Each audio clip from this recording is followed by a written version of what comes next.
ಪ್ರೀತಿಯ ವಿದ್ಯಾರ್ಥಿಗಳೇ, ನೀವು ಈ ಶಾಲೆಯ ಶೈಕ್ಷಣಿಕ ಚಟುವಟಿಕೆಗಳಿಂದ ಸುಮಾರು 9 ತಿಂಗಳಿಂದ ದೂರನೇ ಉಳಿದಿದ್ದೀರಾ. ಮನೆಯಲ್ಲೇ ವಿದ್ಯಾಭ್ಯಾಸದ ಚಟುವಟಿಕೆಗಳಲ್ಲಿ ತೊಡಗಿಸಿಕೊಂಡಿದ್ದೀರಾ. ಈ ವಿದ್ಯಾಭ್ಯಾಸದ ಚಟುವಟಿಕೆಗಳಲ್ಲಿ ನೀವು ನಿಮ್ಮ ಆರೋಗ್ಯವನ್ನು ಸಹ ಕಾಪಾಡಿಕೊಳ್ಳೋದು ಬಹಳ ಅತ್ಯಂತ ಪ್ರಮುಖವಾದ ಕೆಲಸ ಆಗಿರುತ್ತೆ. ನಿಮ್ಮ ಜವಾಬ್ದಾರಿಯೂ ಸಹ ಇದೆ. ನೋಡಿ, ಸ್ವಾಮಿ ವಿವೇಕಾನಂದರವರು ಆ ಕಾಲದಲ್ಲಿ ಹೇಳಿದರೆ, ಸದೃಢವಾದ ದೇಹದಲ್ಲಿ ಸದೃಢವಾದ ಮನಸ್ಸಿರುತ್ತೆ. Sound mind in a sound body. ಅಂತಂದರೆ ಸೌಂಡ್ ಮೈಂಡ್, ಸದೃಢವಾದ ಮನಸ್ಸನ್ನು ನಾವು ಪಡಿಬೇಕು. ಎಲ್ಲರಿಗೂ ಆಸೆ ಇರುತ್ತೆ ನಾವು ಸದೃಢವಾದ ದೇಹವನ್ನು ಪಡಿಬೇಕು. ಈ ಸದೃಢವಾದ ದೇಹ ಮತ್ತು ಸದೃಢವಾದ ಮನಸ್ಸನ್ನು ಯಾವ ರೀತಿ ಪಡಿಬೇಕು? ನಾವು ನಮ್ಮ ಒಂದು ದೈಹಿಕ ಚಟುವಟಿಕೆಗಳ ಮೂಲಕ, ನಮ್ಮ ಆಹಾರದ ಮೂಲಕ ನಾವೇನು ಮಾಡ್ತೀವಿ? ಈ ಒಂದು ಸದೃಢವಾದ ದೇಹ ಮತ್ತು ಸದೃಢವಾದ ಮನಸ್ಸನ್ನು ಪಡಿತಾ ಹೋಗ್ತೀವಿ. ಅಂತಂದರೆ ನಾವು ಆರೋಗ್ಯವಾಗಿರಬೇಕು. ಅದೇ ಕಲ್ಪನೆಯನ್ನು ನಮ್ಮ ದೇಶದ ಪ್ರಧಾನಮಂತ್ರಿಯಾದ ಶ್ರೀಯುತ ನರೇಂದ್ರ ಮೋದಿ ಅವರು ಹೇಳಿದರೆ, ಫಿಟ್ ಇಂಡಿಯಾ, ಸ್ವಾಸ್ಥ್ಯ ಭಾರತ, ಸದೃಢವಾದ ಭಾರತ. ಅಂದರೆ ಎಲ್ಲರೂ ಸಹ, ಇಡೀ ಭಾರತ ದೇಶದ ಭಾರತೀಯರೆಲ್ಲರೂ ಸದೃಢವಾಗಿರಬೇಕು. ಸದೃಢವಾಗಿರಬೇಕು ಅಂತಂದ್ರೆ ಏನಾಗಿರಬೇಕು? ಎಲ್ಲರೂ ಸಹಿತ ಆರೋಗ್ಯವಂತವಾಗಿರಬೇಕು. ಅಂದರೆ ಆರೋಗ್ಯ ಅಂದರೆ ಏನು? ನೋಡಿ, ಆರೋಗ್ಯ ಅಂತಂದರೆ ದೈಹಿಕವಾಗಿ ನಾವು ಬಹಳ ಬಲಿಷ್ಠವಾಗಿರೋದೇ ಆರೋಗ್ಯನ ಅಲ್ಲ. ನಾವು ದೈಹಿಕವಾಗಿ ಸದೃಢವಾಗುವ ಜೊತೆಗೆ ಮಾನಸಿಕವಾಗಿ ಸಹ ಏನಾಗಿರಬೇಕು? ಸದೃಢವಾಗಿರಬೇಕು. ಆವಾಗ ನಾವು ಆರೋಗ್ಯವಂತ ಅಂತ ಕರಿತೀವಿ. ಅಂದರೆ ಒಬ್ಬ ವ್ಯಕ್ತಿ ಮಾನಸಿಕವಾಗಿ ಮತ್ತು ದೈಹಿಕವಾಗಿ ಎರಡೂ ರೀತಿಯಲ್ಲಿ ಸ್ವಾಸ್ಥ್ಯನಾಗಿದ್ದರೆ, ಆರೋಗ್ಯವಂತನಾಗಿದ್ದರೆ ಅವನನ್ನು ಆರೋಗ್ಯವಂತ ಅಂತ ಕರಿತೀವಿ. ನೀವು ನಮ್ಮ ದೇಶದ ಸೈನಿಕರನ್ನು ಕೆಲವರು ನೇರವಾಗಿ ನೋಡಿರ್ಬೋದು, ಕೆಲವರು TV ಮತ್ತು ಮಾಧ್ಯಮ ಪತ್ರಿಕೆಗಳಲ್ಲಿ ನೀವು ಸೈನಿಕರನ್ನು ನೋಡಿರ್ಬೋದು. ನಮ್ಮ ಗಡಿ ಕಾಯುವಂಥ ದೇಶದ ಸೈನಿಕರು ನೋಡಿ, ಅವರು ಬಹಳ ಸದೃಢವಾಗಿರ್ತಾರೆ, ಬಲಿಷ್ಠವಾಗಿರ್ತಾರೆ. ಕಾರಣ ಏನಪ್ಪ ಅಂತಂದರೆ, ಅವರು ಅಷ್ಟು ಕಷ್ಟದಾಯಕವಾದಂಥ ವ್ಯಾಯಾಮಗಳನ್ನು, ದೈಹಿಕ ಕವಾಯತುಗಳನ್ನು, ಪ್ರತಿನಿತ್ಯ ಎಷ್ಟೋ ಕಿಲೋಮೀಟರ್ ನಡೆಯೋದನ್ನು, ನೆಕ್ಸ್ಟ್ ಓಡುವುದನ್ನು ಅವ್ರೇನು ಮಾಡ್ತಾರೆ? ಪ್ರತಿನಿತ್ಯ ಅಭ್ಯಾಸವನ್ನು ಮಾಡ್ಕೊಂಡಿರ್ತಾರೆ. ಹಾಗಾಗಿ ಸೈನಿಕರು ಏನಾಗಿರ್ತಾರೆ? ಬಹಳ ಸದೃಢ ಆಗಿರ್ತಾರೆ, ದೃಢಕಾಯರಾಗಿರ್ತಾರೆ. ನೋಡಿ, ನಾವು ಅಬ್ಸರ್ವ್ ಮಾಡಿ, 40-50 ವರ್ಷ ಆದ ಸೈನಿಕರು ಬಹಳಷ್ಟು ಗಟ್ಟಿಯಾಗಿರ್ತಾರೆ. ಅವ್ರು ಪಡೆಯುವಂಥ ಆಹಾರದಿಂದಲೇ ಅಷ್ಟು ಗಟ್ಟಿಯಾದ ಇಲ್ಲ, ಅವ್ರು ಮಾಡುವಂಥ ದೈಹಿಕ ಚಟುವಟಿಕೆ, ವ್ಯಾಯಾಮ, ಕಸರತ್ತಿನಿಂದಲೂ ಸಹ ಏನಾದರೂ ಅವರು ದೈಹಿಕವಾಗಿ ಬಲಿಷ್ಠವಾದ. ನೆಕ್ಸ್ಟ್ ನಮ್ಮ ಸುತ್ತಮುತ್ತಲಿನ ಎಲ್ಲ ನೋಡ್ತೀರ, ನಿಮ್ಮ ತಂದೆ ತಾಯಿಗಳು ನೋಡ್ತೀರ, ಅಕ್ಕಪಕ್ಕದಲ್ಲಿ ನೋಡ್ತೀರ, ನೆರೆಹೊರೆಯವರನ್ನು ನೋಡ್ತೀರ, ನಿಮ್ಮ ಪೋಷಕರನ್ನು ನೋಡ್ತೀರ. ನೋಡಿ, ಅಲ್ಲಿ ವ್ಯವಸಾಯವನ್ನು ಮಾಡುವಂಥ ರೈತರು ಮತ್ತು ಆ ಕುಟುಂಬದ ಮಹಿಳೆಯರು ಸಹ ಏನಾಗಿರ್ತಾರೆ? ಸದೃಢವಾಗಿರ್ತಾರೆ, ದೃಢಕಾಯರಾಗಿರ್ತಾರೆ. ಅಂತಂದರೆ ಸದೃಢವಾದ ಅಂದ ತಕ್ಷಣ, ದೃಢಕಾಯ ಅಂದ ತಕ್ಷಣ ಗಟ್ಟಿಯಾದ ದೇಹವನ್ನು ಹೊಂದಿರ್ತಾರೆ, ಅವರು ಆರೋಗ್ಯವಂತರಾಗಿರ್ತಾರೆ.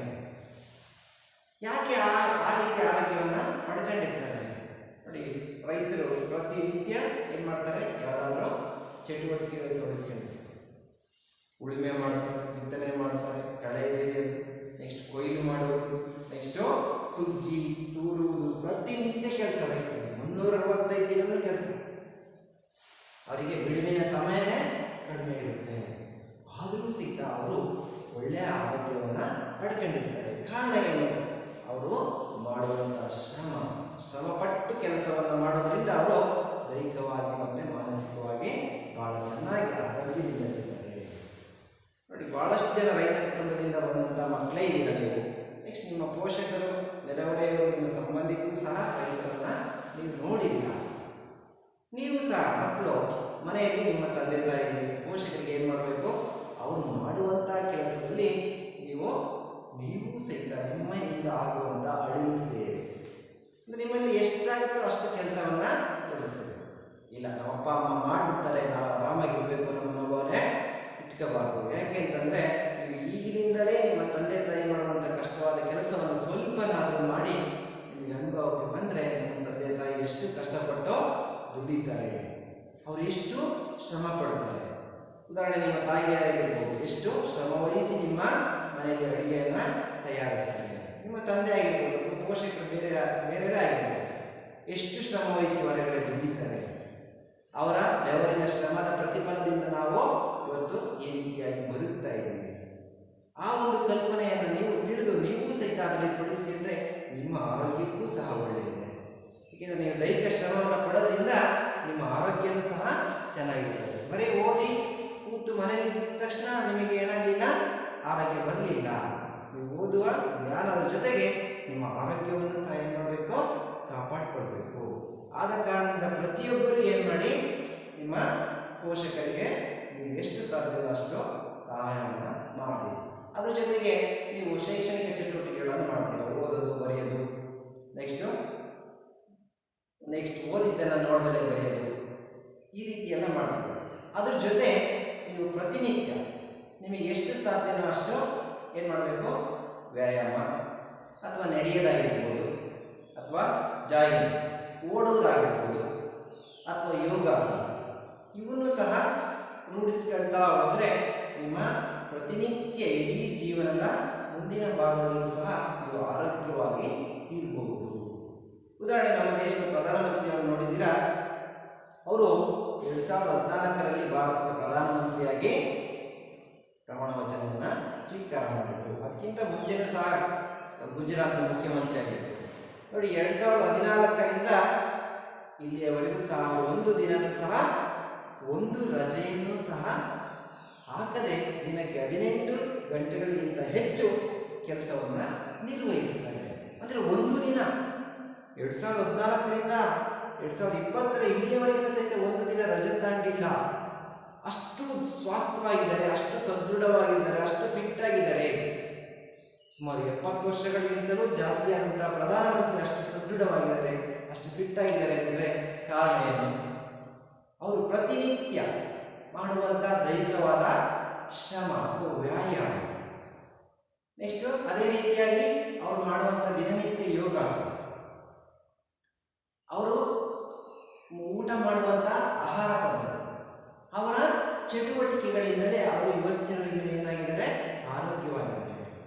ನಾವು ಸಹಿತ ಆರೋಗ್ಯವಾಗಿರಬೇಕು ಅಂತಂದ್ರೆ ಏನು ಮಾಡಬೇಕು, ನಾವು ಸಹಿತ ವ್ಯಾಯಾಮ, ಯೋಗಾಸನ, ಇಂಥ ಒಂದು ಚಟುವಟಿಕೆಗಳು, ಯಾವುದೇ ಚಟುವಟಿಕೆ ಆಗಿರ್ಬೋದು, ಮತ್ತು ಕ್ರೀಡೆಗಳು, ನೀವು ಆಟ ಆಡೋದು ಸಹಿತ ನಿಮಗೇನಾಗುತ್ತೆ, ನಿಮಗೆ ಆರೋಗ್ಯವನ್ನು ಕಾಪಾಡ್ಕೊಳ್ಳುತ್ತೆ. ಹಾಗಾದರೆ ಬೆಳಗ್ಗಿಂದ ಸಂಜೆವರೆಗೂ ಆಟ ಆಡೋದೇ ಇಲ್ಲ. ಯಾವ ಸಂದರ್ಭದಲ್ಲಿ, ಯಾವ ಸಮಯದಲ್ಲಿ ನಾವು ಓದಬೇಕು, ಯಾವ ಸಮಯದಲ್ಲಿ ನಾವು ವ್ಯಾಯಾಮ ಮಾಡಬೇಕು, ಯಾವ ಸಮಯದಲ್ಲಿ ನಾವು ನಮ್ಮ ಮನೆಯ ಪೋಷಕರಿಗೆ ಏನು ಮಾಡಬೇಕು, ಸಹಾಯ ಮಾಡಬೇಕು, ಯಾವ ಸಮಯದಲ್ಲಿ ನಾವು ಕ್ರೀಡಾ ಚಟುವಟಿಕೆಗಳಲ್ಲಿ ತೊಡಗಿಸ್ಕೋಬೇಕು, ಇದು ಸಹಿತ ನಮಗೆ ಅತ್ಯಂತ ಅವಶ್ಯಕ.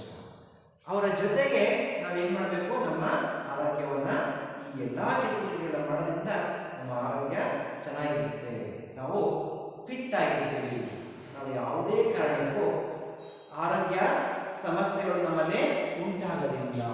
ಆ ಕಾರಣದಿಂದ ಈ ಒಂದು ಫಿಟ್ ಇಂಡಿಯಾ ಅಥವಾ ಸ್ವಾಸ್ಥ್ಯ ಭಾರತ, ಈ ಸದೃಢ ಭಾರತದ ಕಲ್ಪನೆ. ಹಾಗಾಗಿ ಮಕ್ಕಳೇ, ಇವತ್ತಿಂದಲೇ ನೀವು ಪ್ರತಿಯೊಬ್ಬರೂ ಸಹಿತ ನಿಮಗೆ ಯಾವುದೇ ಚಟುವಟಿಕೆ ಆಗಿರ್ಬೋದು, ಯಾವುದರಲ್ಲೇ ಆಗಿರ್ಬೋದು, ನೀವು ದೈಹಿಕವಾಗಿ ಏನು ಮಾಡಬೇಕು, ನೀವು ಶ್ರಮವನ್ನು ಸ್ವಲ್ಪ ಪಡಲೇಬೇಕು. ಯಾಕೆಂತಂದರೆ ನೋಡಿ, ಬಸವಣ್ಣನವರು ಹೇಳಿದರು, ಕಾಯಕವೇ ಕೈಲಾಸ. ಅಂದರೆ ಪ್ರತಿಯೊಬ್ಬರೂ ಸಹಿತ ತಾವು ಮಾಡುವಂಥ ಕೆಲಸದಲ್ಲಿಯೇ ತಾವು ಏನು ಮಾಡಬೇಕು, ಒಳ್ಳೆಯ ಒಂದು ಮುಕ್ತಿಯನ್ನು ಪಡೆಯಬೇಕು ಅಂತ ಹೇಳಿದ್ದಾರೆ. ಹಾಗಾಗಿ ನೀವು ಈಗ ವಿದ್ಯಾರ್ಥಿ ದಿಸೆಯಲ್ಲಿ ವಿದ್ಯಾಭ್ಯಾಸ ಮಾಡ್ತಿದ್ದೀರಾ, ಈ ವಿದ್ಯಾಭ್ಯಾಸದ ಚಟುವಟಿಕೆಗಳಲ್ಲಿ ವ್ಯಾಯಾಮ ಮತ್ತು ಯೋಗಾಸನ, ಕ್ರೀಡೆಗಳು ಸಹಿತ ಅತ್ಯಂತ ಮುಖ್ಯ. ನಿಮ್ಮ ಆರೋಗ್ಯವನ್ನು, ನಿಮ್ಮ ಸ್ವಾಸ್ಥ್ಯವನ್ನು ನೀವು ಕಾಪಾಡ್ಕೊಳ್ಳೋದು ಸಹ ಅತ್ಯಂತ ಪ್ರಮುಖವಾದ ವಿಷಯ ಆಗಿದೆ.